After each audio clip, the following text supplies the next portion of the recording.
स्वाध्याय इयत्ता 10वी जलसुरक्षा घटक 4 जलगुणवत्ता प्रकरण 3 भूगर्भातील खाऱ्या पाण्याचे नियोजन। समुद्राचे खारे पाणी सुद्धा महत्त्वाचे आहे असे का म्हटले जाते?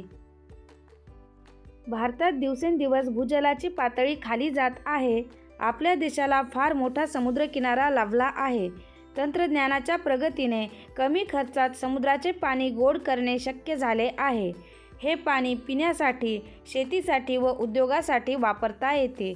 जगातल्या पाणी संकटाला तोंड देण्यासाठी समुद्राचे पाणी गोड करून वापरणे हा आता पर्याय ठरू लागला आहे। म्हणूनच समुद्राचे खारे पाणीसुद्धा महत्त्वाचे आहे असे म्हटले जाते। खारपान पट्ट्यामध्ये भूजल खारे कसे झाले असेल? अंदाजे 1 लाख वर्षांपूर्वी भूगर्भातील रचनेच्या फेरबदलामुळे खारपान पट्ट्यातील जमीन 300 ते 500 मीटर खाली खचली। त्या ठिकाणी समुद्राचे पाणी घुसले आणि त्याला कोठेही वाट न मिळाल्यामुळे ते तिथे स्थिर झाले। नंतर येथे माती व रेती जमा झाली। पिवळी माती व रेतीचे आलटून पालटून थर जमा झाले व हे खारे पाणी या मातीच्या व रेतीच्या थरात बंदिस्त झाले। अशा प्रकारे खारपान पट्ट्यामध्ये भूजल खारे झाले असेल असे तज्ज्ञांचे मत आहे।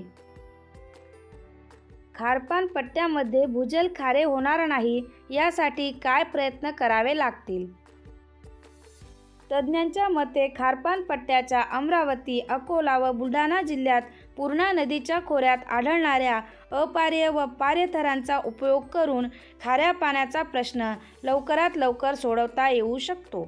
या विभागातील नद्यांना हात न लावता त्यांना मिळणारे ओढे व नाले यांचे 20 मीटरपर्यंत खोलीकरण व 30 मीटरपर्यंत रुंदीकरण याप्रमाणे 1000 मीटर लांबीपर्यंत केल्यास आणि सिमेंटचा बंधारा बांधल्यास हा प्रश्न कायमचा सुटू शकतो।